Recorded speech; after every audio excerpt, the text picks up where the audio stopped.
ট্যাংরার পাশাপাশি বিধাননগরের ছবি রেখেছি আপনাদের পাশে, যেখানে বিক্ষোভের মুখে পড়েন আজকে পুরকর্মীরা। বেআইনি বহুতল ভাঙতে গিয়ে আবাসিকরা বিক্ষোভ দেখায়। তারা বলেন যে আগে থেকে কেন নোটিশ দেওয়া হয়নি? বেআইনি বহুতল যখন নির্মাণ হচ্ছিল তখন কেন নজরে এলো না পুরসভার? তখনই তা ভাঙা হলো না কেন? এখন তাদের জন্য বিকল্প ব্যবস্থা কোথায়? এই নিয়ে প্রশ্ন তুলেছেন বিধাননগরের ওই বহুতলের আবাসিকরা।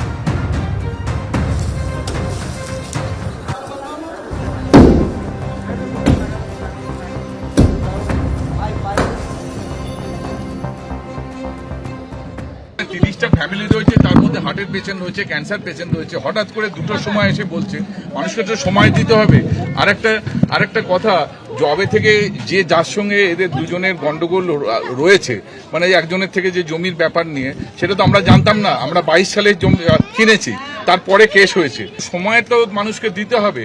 হ্যাঁ, এবং তার এগেইনস্টে আমাদের সফট কপি আসছে। উনি বলছেন যে 1 বছর আগে নোটিশ দেওয়া হয়েছিল, আপনারা না, আমরা কিচ্ছু পাইনি, আমরা কোনো নোটিশ পাইনি। আমাদের কাজ আজকে করতেই হবে, কিছু করার নেই। হবে, হ্যাঁ, একদিনে হয়তো ডেমোলিশন কমপ্লিট হবে না, আস্তে আস্তে হবে। হায়ার অথরিটি ঠিক করবেন কিভাবে সরাবেন না করাবেন। আমাদের ফোর্সফুলি কাজটা করতেই হবে, কিছু করার নেই। কোর্টের নির্দেশ রয়েছে। কোনো নোটিশ আসেনি, কোনো নোটিশ আসেনি আমাদের কাছে, না, তাও নোটিশ আসেনি। আমরা এতগুলো লোক তাকে কেউ নোটিশ দেয়নি। হ্যাঁ, হ্যাঁ, না, কোনো নোটিশ পাইনি। কালকেও বলেছি, আজও বলছি, আজ সেই দিন থেকেই বলছি, 22 তারিখ থেকেই বলছি, আমাদের কোনো নোটিশ দেয়নি। কাজ হয়েছে, কাজ তো 22 তারিখ অবদিনই হয়েছে, 21 তারিখ অবদিন কাজ হয়েছে। কাজ হয়েছে, হ্যাঁ, 21 তারিখ অবদিন কাজ হয়েছে।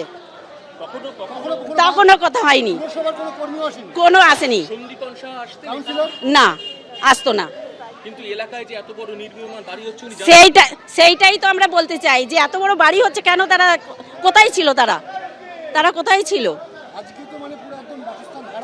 বাসন্তান হারা। এলে পড়া বহুতল ভাঙার কাজ, গতকাল যে উত্তেজনা তৈরি হয়, আজকে আবারও সেই উত্তেজনার পরে অবশেষে পুরসভার কর্মীরা ভাঙার কাজ শুরু করেন। পাশাপাশি এই ট্যাংরার যেন রিপিট টেলিকাস্ট বিধাননগরে দেখা গেল। বিধাননগরে একেবারে আদালতের নির্দেশ মতোই পুরসভার কর্মীরা তারা যান বেআইনি বহুতল ভাঙতে, কিন্তু আজকে গিয়ে তারা ক্ষোভের মুখে পড়েন। এদিন আগে ভাগেই তালা মেরে গেট লাগিয়ে দেন আবাসিকরা।